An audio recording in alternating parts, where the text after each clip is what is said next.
Yang ini pula, Casey, hari Sabtu yang lalu saya telah pun kunjungi satu kematian yang berlaku.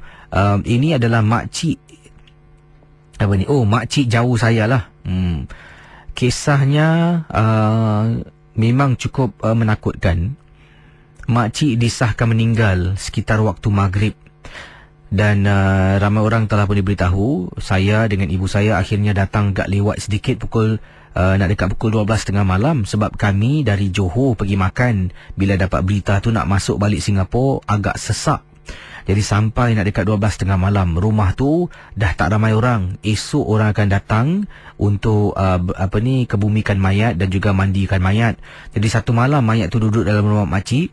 Bila sampai dalam rumah tu cuma ada 3 orang saja. Ya, bayangkan dalam rumah tu ada 3 orang, 2 orang anak makcik jauh saya dan juga adik kepada ibu saya. Jadi saya, ibu saya, bapa saya, adik ibu saya dan 2 orang anak makcik ni dalam rumah. 2 orang anak ni pula disuruh masuk tidur. Mereka masuk tidur dalam bilik mereka.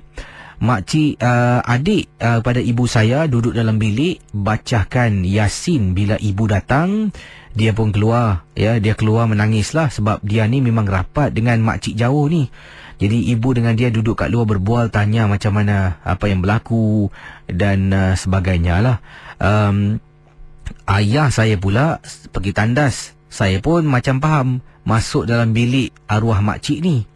Casey nak tahu, bila ibu dengan makcik saya sedang berbual dekat ruang tamu, sedang duduk dekat sofa berbual, ayah saya dalam tandas sedang buang air kecil. Ya, 2 orang saudara saya ni dah masuk tidur, disuruh masuk tidur oleh makcik bila kami sampai. Saya ni macam faham. Saya jalan nak masuk bilik. Bila saya jalan nak masuk bilik, saya sempat toleh belakang tengok ibu saya dengan adiknya berbual. Bayangkan para pendengar. Saya toleh masuk bilik ni, saya sampaikan terperanjat. Sampaikan saya terduduk.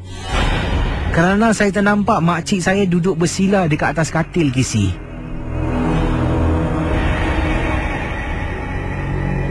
Casey, saya tak bohong.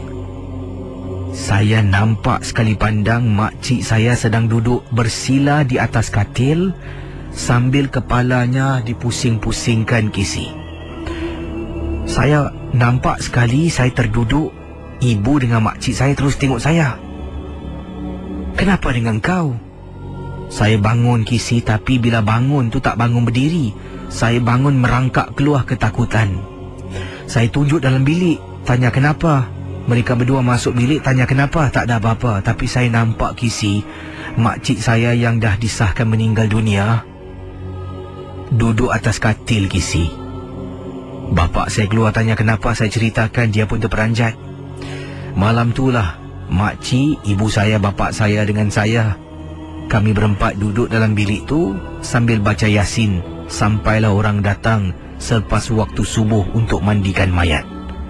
Itulah pengalamannya, Casey, yang tak dapat dilupakan pada hujung minggu yang lalu. Terima kasih dan selamat tengah malam, Casey.